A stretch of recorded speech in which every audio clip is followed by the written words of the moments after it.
high on the moor above the village of Rookhope in the Northern Pennines, England. A strange scar cuts deep across the hillside. At first glance, it could be mistaken for a natural rift, perhaps a tear in the rock caused by millennia of wind and rain. Yet the longer you follow its line, the stranger it becomes. Stretching for hundreds of meters across the slope, the scar is punctuated by what appear to be massive collapses and disturbed ground. There is a sense here of deliberate intervention, as if the hillside has been pulled apart from within. And yet, when we consider the history of this place, this scar should never have existed.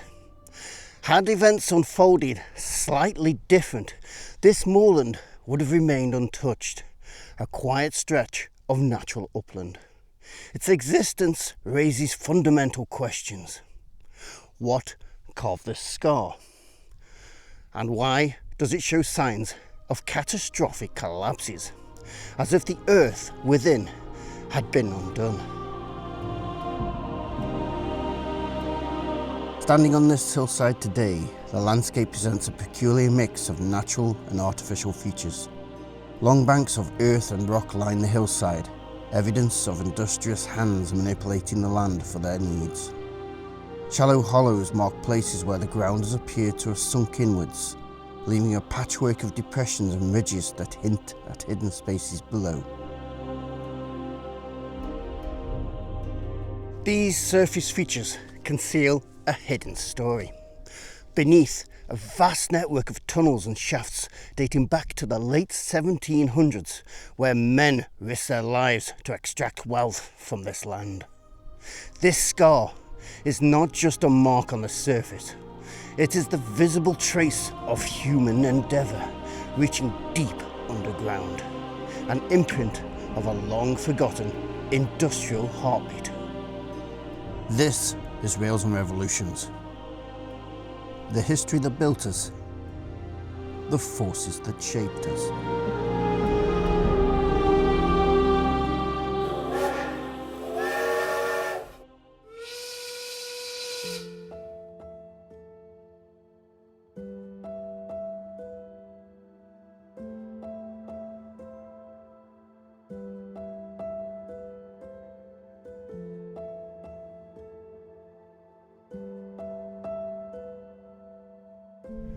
To understand the story behind this scar, we have to first of all look back down the valley below to where miners first traced the veins of Galena, the heavy silver-grey ore of lead, into the rock. Even from here, we can see in the distance below surviving structures from those operations. For more than 2 centuries, men sunk shafts and drove levels in pursuit of a fortune that for much of that time remained elusive. Lead was one of the most valuable metals of the early industrial world. It was soft enough to shape, heavy enough to seal, and resistant to corrosion. It lined roofs and pipes in growing cities, sealed ships against the sea, and fed the constant demand for musket balls and shot. Almost every town, every navy, and every army needed it. And in the North Pennines, lead carried an added promise. Mixed within the Galena was often silver, not always in great quantities, but enough that every vein hinted at something more than just grey metal. And that promise began the long effort to tear open this hillside. But unknown to the miners of the time, it was not lead, but another mineral, one initially dismissed as worthless, which, after the mine almost failed, would become the saviour of this mine and turn it into one of the most significant mining operations in County Durham. Ladies and gentlemen, welcome to Rake Mine.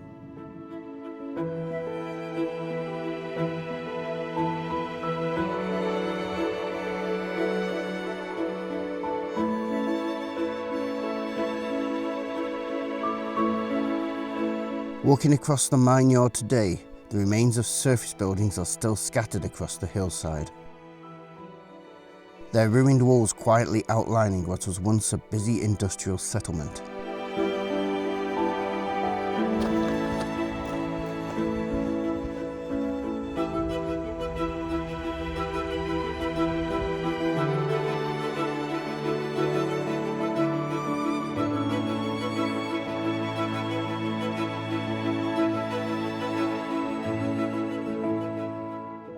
First, here are the actual surviving buildings.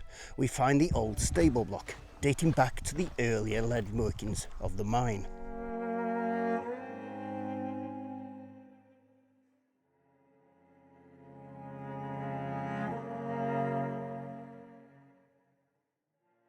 Inside the stone walls, iron hooks can still be seen. These were once used to tether the pit ponies that worked underground, hauling wagons of ore through the tunnels where machines could not easily go. Standing here now, it's easy to imagine the noise and movement that once filled the space. Ponies shifting in their stalls, miners preparing equipment, and the steady routine of work beginning before the descent underground.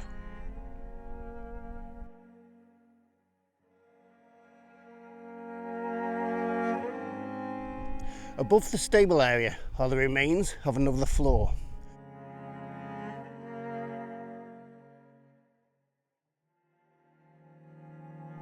What appears to perhaps have been some kind of communal space or food hall for the miners.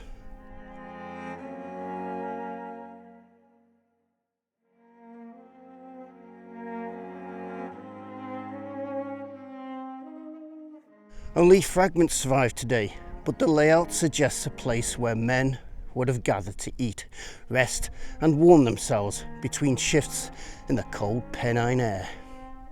The amazing thing is, this is not the only surviving stable building.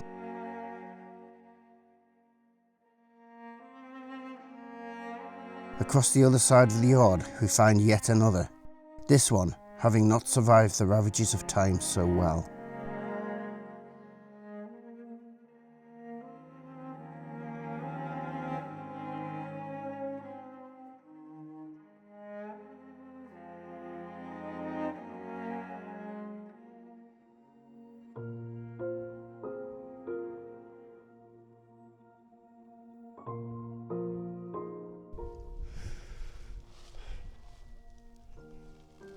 A short distance away stand the ruins of a stone building, divided into 3 small cottages.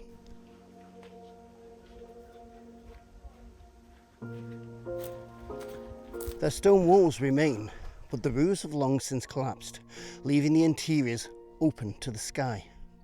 Fireplaces that were once on the upper floor, now beyond reach.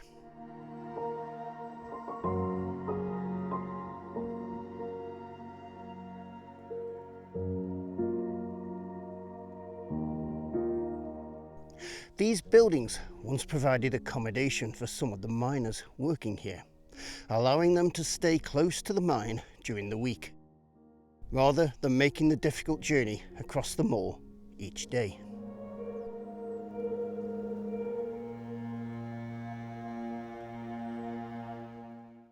Here, central to the yard, once stood the mine offices and maintenance bays from the later operations, where miners would get changed before and after their shifts. Administrators would create rosters, operational figures collected and reports generated, and in the maintenance bay, equipment, tired from many hours of grueling work, repaired and maintained.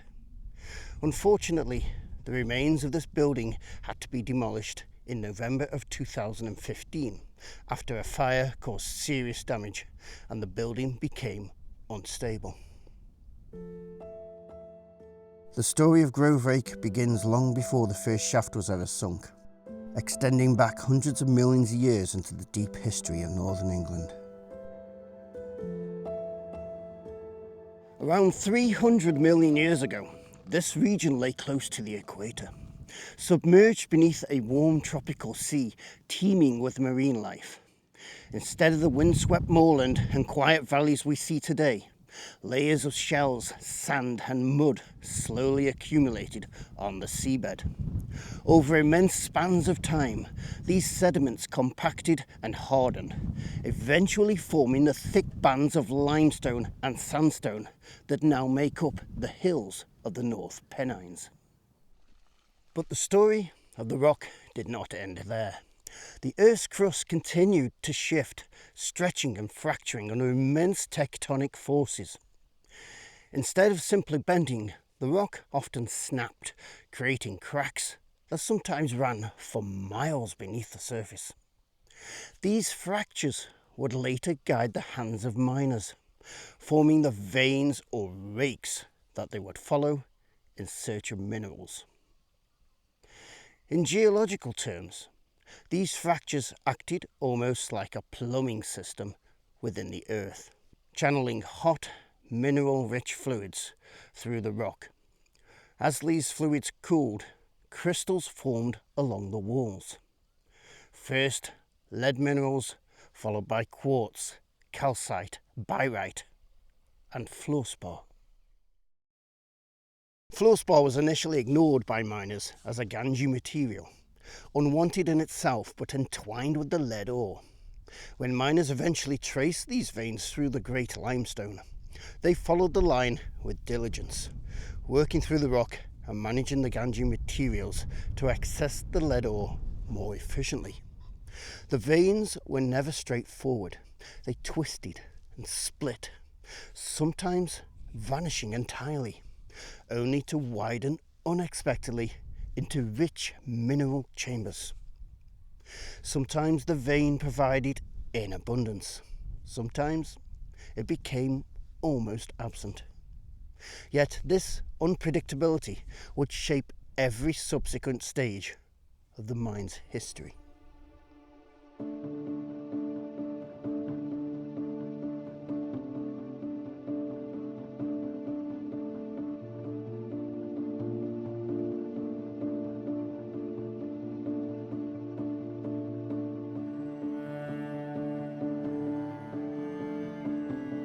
The levels, particularly the Beaumont level, which proudly displays its 19th century date of opening,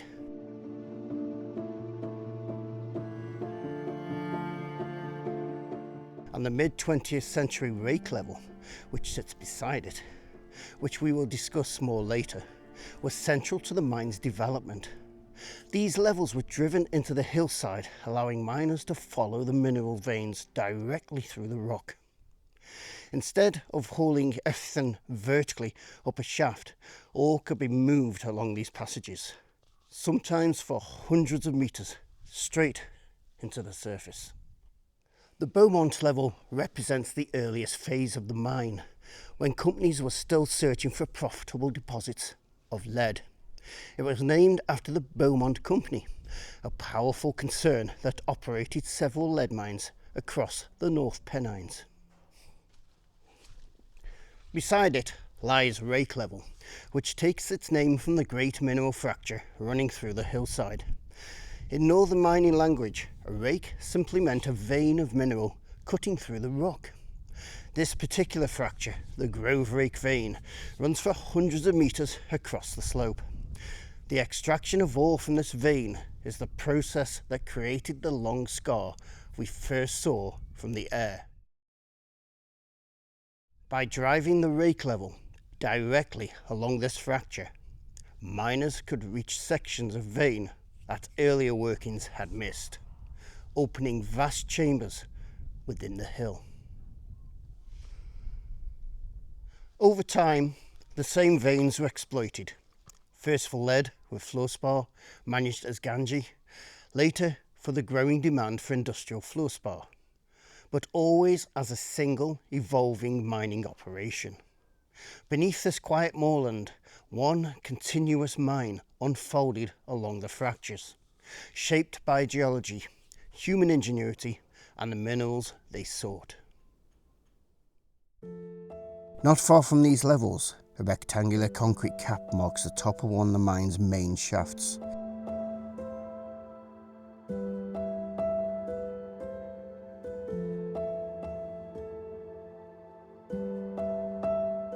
At first glance, it appears unremarkable. Yet shafts like this, which I will discuss more about shortly, reached hundreds of feet down into the earth, becoming the vertical lifelines of the operation, connecting surface buildings to the hidden network of tunnels far below. Towering above the nearby deeper shaft on the site stands one of the most recognisable features of Grove Rake today, the headgear.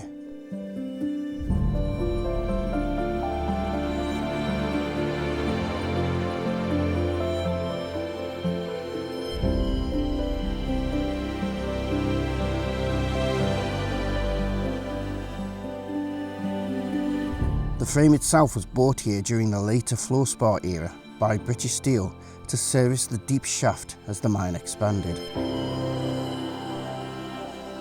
This structure once supported the winding system that hauled carts of ore to the surface while lowering miners and equipment deep into the workings. Suspended between its steel supports, cables would have raised and lowered the cage, which still survives in a fragile state, in a constant rhythm that defined the working life of the mine. What makes this structure even more remarkable is that it is now the last surviving mining headgear in County Durham.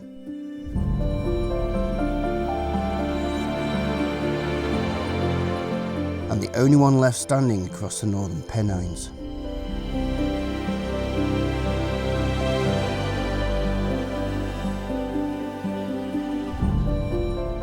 For generations, structures like this dominated the skyline of mining landscapes across the region. Today, almost all of them had disappeared. When Grove Rake finally closed in 1999, the future of the headgear was uncertain, and demolition, which had been the fate of the other headgear over the nearby shallower shaft, and also the fate of both of their winding houses, was seriously considered. But in 2017, local campaigns fought to save it.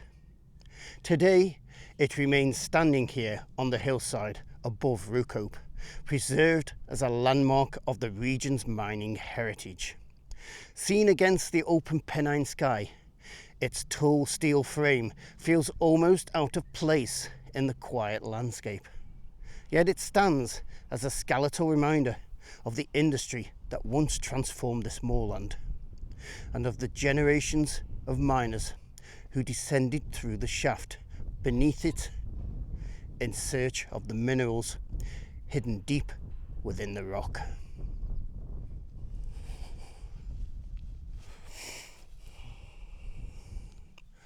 Grove Rake was not located here by chance. This site sits at a remarkable geological junction where several mineral veins converge.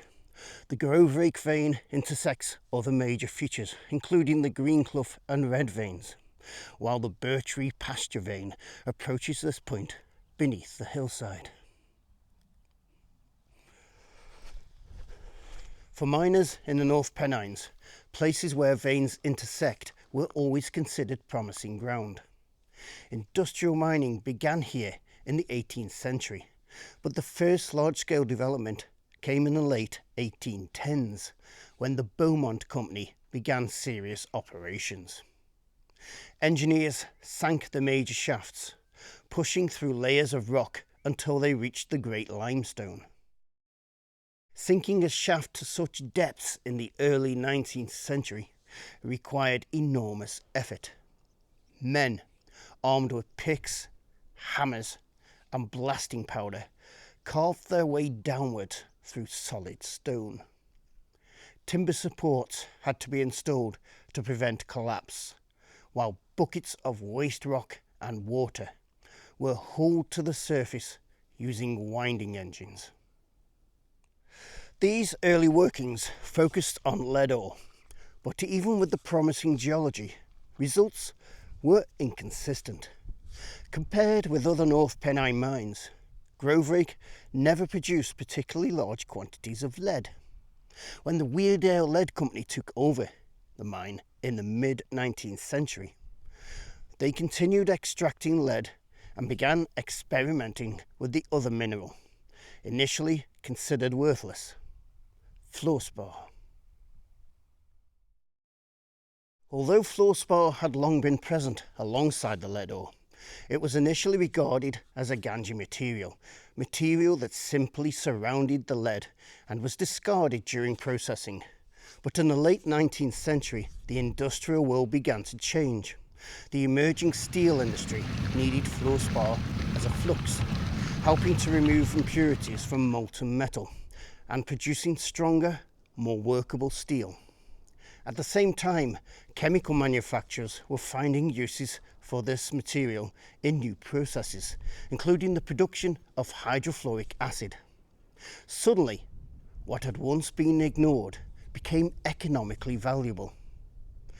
The Weardale Lead Company and other operators began experimenting with separating and selling fluorspar alongside the lead, a shift that allowed Grove Rake to survive and eventually thrive when lead could no longer sustain it. Early processing struggled to separate the mineral cleanly from silica, but the potential was beginning to emerge. For decades, the mine changed hands multiple times as operators sought a profitable future. Then, during the upheaval of the Second World War, the site would experience a transformative shift. New companies arrived with improved processing technology and a renewed focus on fluorspar. Firms such as the Blanchland flour mines expanded the workings. Fluorspar had suddenly become essential. What had once been considered waste now became the reason Grove Rake survived and thrived for decades. Grove Rake's veins contained fluorspar in abundance. To support this new phase, the shafts were extended deeper into the rock. The drawing shaft was driven through the Great Limestone to a depth of around 360 feet, roughly the height of a 35-storey building, while the Whimsy shaft reached the 3-yard limestone at approximately 540 feet, as tall as the Blackpool Tower.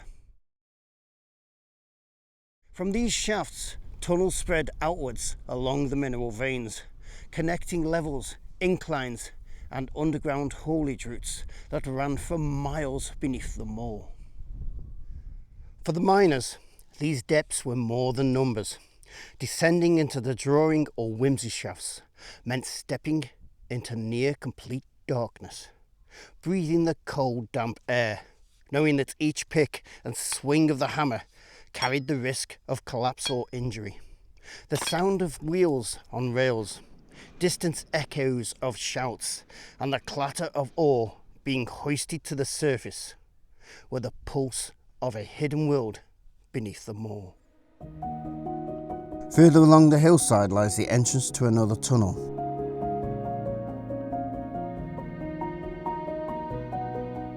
But this one is different, being an incline.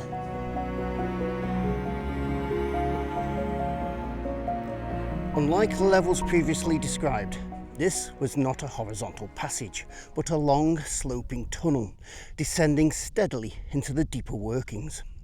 Miners sometimes refer to inclines like this as dibs. Rather than hauling everything down a vertical shaft, wagons of ore could travel along rails, up and down the slope. The Firestone Incline was constructed during the later phase of mining, when operators were pursuing deeper deposits of fluorspar. But why call it an incline when it's descending into the deep? Well, the answer to that is that it always refers to the direction the ore was travelling along it, and here the ore had to ascend, therefore it's known as an incline. This particular incline descended at a gradient of roughly 1 in 4, an astonishingly steep passage by mining standards. Haulage systems and battery locomotives transported wagons up and down the tunnel. wagons being raised going into the winch house where ore could be poured into waiting trucks. By this stage, Grove Rake had evolved far beyond the small 19th century lead workings. Miles of passages ran beneath the moor, following the mineral veins horizontally, descending through inclines and connecting shafts in a labyrinthine network. Together, these tunnels formed a vast hidden system beneath the seemingly empty moorland. But there's another layer to this story that only becomes clear when you step back and look at the bigger mining landscape around Rookhope.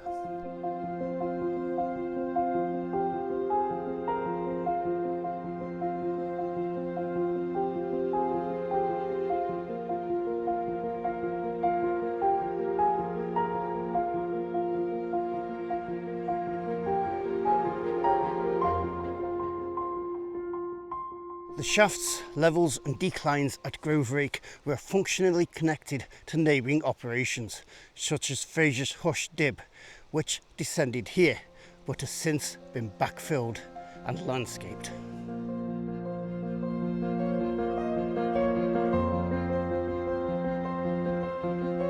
And the Greenclough Dib, which descended here at the point of these vast tips. They shared veins, drainage, ventilation routes and underground haulage systems. Eventually, the demand that had sustained the mine began to fade.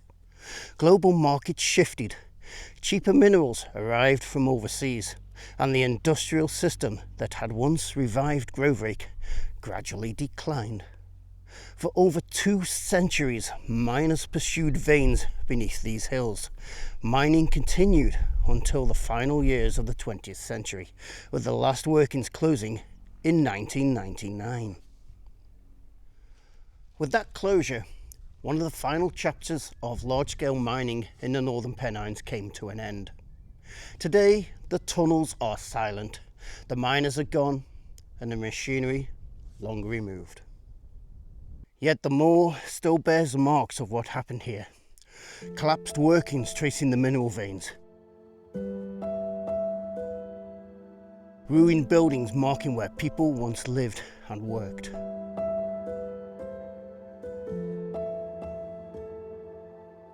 And the head frame, standing high above the 80-fathom shaft. A reminder of generations who followed a single fracture in the rock deep beneath the North Pennines, with the vast scar across the hillside showing exactly where they went.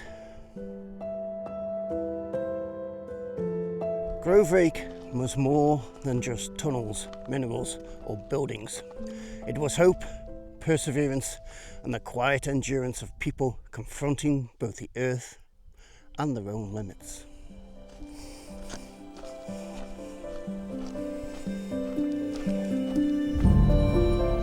Every collapsed chamber,